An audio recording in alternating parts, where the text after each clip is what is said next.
자, 잠깐 영상 보기에 앞서 구독과 좋아요, 알림 설정까지 부탁드릴게요. 자, 반갑습니다. 2월 22일 아침 시황 브리핑 한번 시작해 보도록 하겠습니다.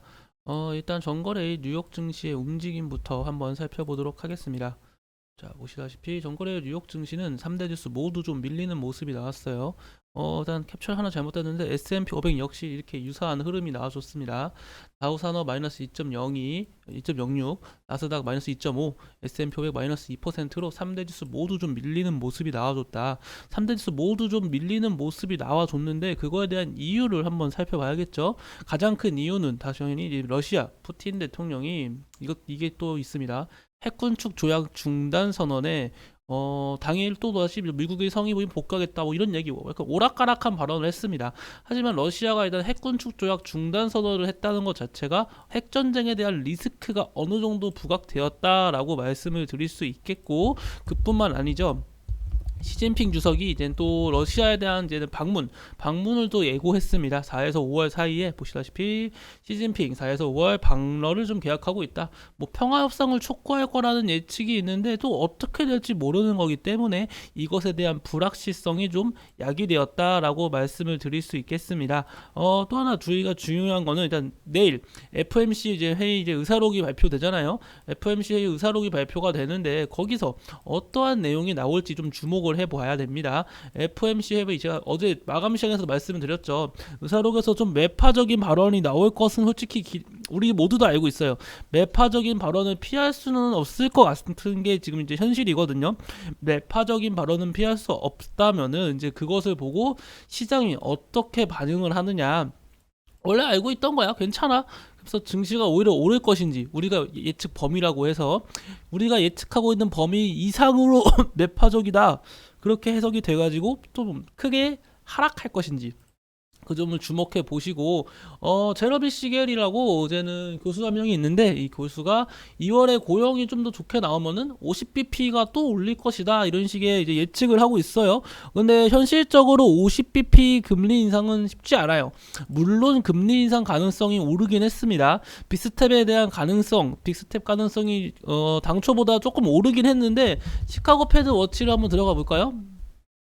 시카고 패드 워치가 이제 전형적인 이제 다음 금리 인상에 대한 가능성을 보는 사이트잖아요. 시카고 패드 워치에 대해 따르면은 자, 그쵸. 24%까지 올랐네요. 빅스텝 가능성이 원래 18%였는데 이제 24%까지 오르는 거 보면은 약 6%까지 증가한 모습입니다.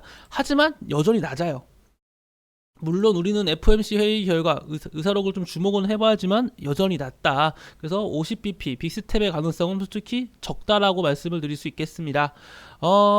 그리고 유가 같은 경우는 아시다시피 달러화가 지속적으로 강세가 나와주니까 강세가 나와주지 못하고 조정이 이어지고 있고요. 천연가스는 사실상 이제 계속해서 우하향하는 모습이 이어질 수밖에 없는 구조다라고 생각이 됩니다. 왜냐면은 겨울에 강세가 나와주는 게 천연가스인데 겨울 때도 강세가 못 나와줬다. 그러면 이제 앞으로 지속적인 우하향이 예측되고 있는 만큼 천연가스의 추가적인 하락을 대비하시는 게 좀 좋아 보입니다.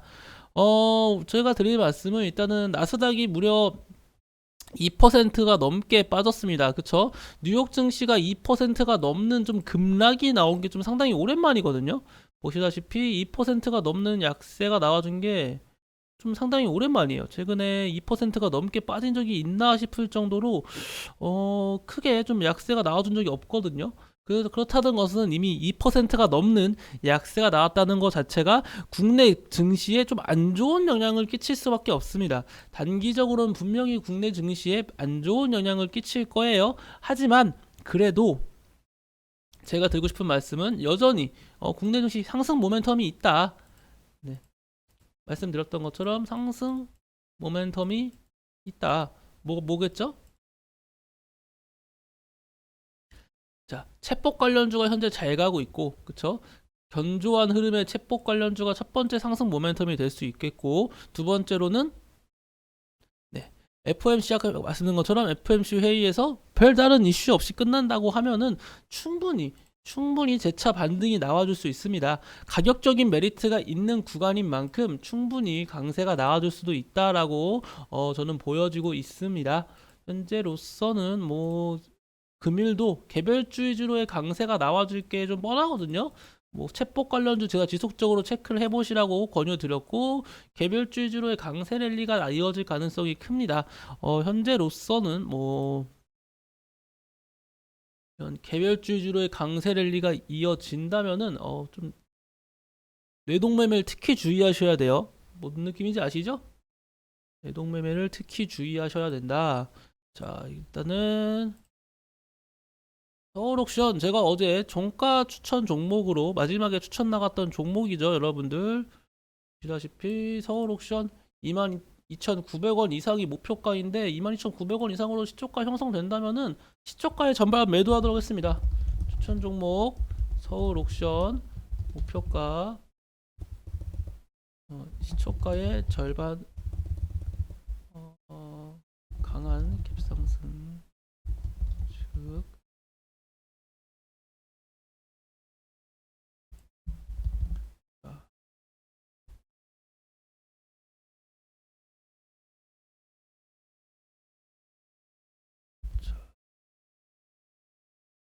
그래서 아이고 시초가의 절반 이상 매도하겠습니다.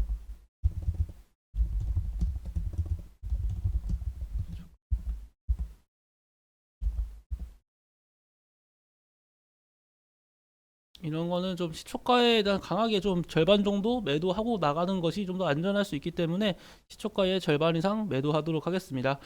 급이 국내 증시가 좀 좋지 않기 때문에 갭상승이 강하게 뜬 다음에 좀 밀릴 수가 있습니다. 좀 안정적으로 시초가의 절반 정도 매도하는 거는 나쁘지 않을 수 있습니다. 또 시초가의 절반 매도 12,900원 그쵸?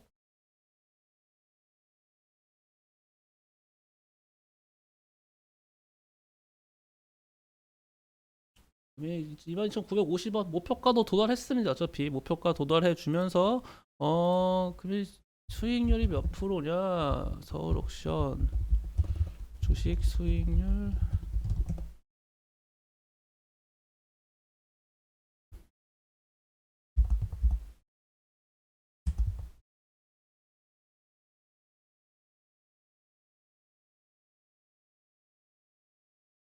21,600원 이하에 추천을 나갔던 종목이고 시초가니까 22,900원 6%가 넘는 수익률 달성했습니다. 금일 어쨌거나 남은 비중은 이제 좀 더 지켜보시고요. 좀 더 안정적으로 일단 대응했기 때문에 일단 절반 매도, 절반 이상 매도 추천드렸습니다. 자, 좀 더 지켜보도록 할게요. 이제 다른 금일 증시 딱 봐도 흐름이 안 좋죠. 국내 증시의 흐름 지금 보시다시피 상승 종목이 상당히 없어요. 지금 약세 랠리가 이어지고 있으니까 수급을 좀 보신다면은 코스피 같은 경우는 상승 종목 60개, 하락 종목 770개, 코스닥은 상승 종목 115개, 하락 종목 1300개입니다.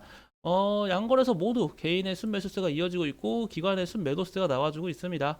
코스피 같은 경우는 외인의 순매수세가, 코스닥은 외인의 순매도세가 나와주고 있습니다. 자, 그리고 여기 보시다시피 원달러 환율은 좀 더 지켜보시고요. 비차익 순매수가 현재 매도세가 강하고 있는데 조금 더 지켜봐야 돼요. 이거 역시 양거에서 모두 1%가 넘는 큰 약세가 나와주고 있으니 금일 상승 종목이 합해서 이제 180개 여기밖에 되지 않는 좀 약세 랠리가 이어지고 있는 금일 시장입니다. 이런 시장일수록 갑자기 급등 종목들이 나오기 마련이에요. 뭐 방금 제가 말씀드린 것처럼 서울옥션처럼 이러한 급등 종목 상승 사세가 나오더라도 다소 좀 제한적인 움직임이 나올 수 있거든요. 금일 곡물 관련주가 좀 움직이네요. 제가 곡물 관련주 자주 말씀드렸죠. 곡물 관련주는 뭐라고 했죠? 해지 테마다. 그쵸? 인플레이션이 부각되면서 증시에 약세가 나오면은 곡물 관련주를 주목해라 보라고 했어요. 지금이 딱 그 상황이죠. 강달러 현상 속에 또다시 이거 뭔가 불안해지니까 긴축 우려 나오면서 그쵸? CPI 높게 나오고 이러니까 또다시 이거 진짜 인플레이션 되는 거 아니야? 이러면서 좀 불안한 마음이 지금 강해지잖아요. 그러다 보니까 이 곡물 관련주가 강세가 나와주는 모습입니다. 곡물 관련주는 말씀드린 것처럼 해지 테마입니다. 해지 테마. 증시에 약세가 나올 때 무조건 약세가 나올 때만 강세가 나오는 건 아니지만 보통 증시에 약세가 나오면 강세가 많이 나오는 종목이라는 거 알고 계시면 좀 좋을 것 같습니다. 자, 일단 이 정도로 오늘 아침에 제가 말씀드릴 만한 내용은 다 말씀을 드렸고, 금일 말씀드린 것처럼 좀 주의하셔야 돼요. 종목들 지금 상승 종목 자체가 너무 제한적이다 보니까 종목 잘못 사면 진짜 좀 고점에서 물릴 수가 있거든요. 이런 급등 종목들 또 사면은 남들 내려가고 있을 때 급등했으니까 위에서 물리면은 이게 정상화되면 남들보다 하락의 폭이 큰 거예요. 뭔 느낌인지 이해하시죠? 원래 이 정도 주가였다가 내 거 떨어지니까 이런 거 놔두고 오히려 급등하는 종목을 사니까 이 종목이 빠지면 남들보다 더 크게 빠진다는 겁니다. 그게 지금 현재 그렇게 그러니까 당하시지 마시고 웬만하면 오늘은 좀 매매 자체를 좀 자제하시는 것이 좀 안전할 수 있습니다. 매매 자체를 좀 자제하시는 것이 이제 FOMC 회의 의사록을 결과까지 좀 보신 다음에 좀 대응하시는 게 좋지 않을까라는 생각이 듭니다. 그래서 제가 오늘 준비한 내용 여기서 마치도록 하겠고, 여러분들 내동매매 주의하시고 안전한 투자 하시길 바라겠습니다. 저는 장 마감 후에 마감 시황 브리핑으로 다시 인사드리도록 하겠습니다. 감사합니다.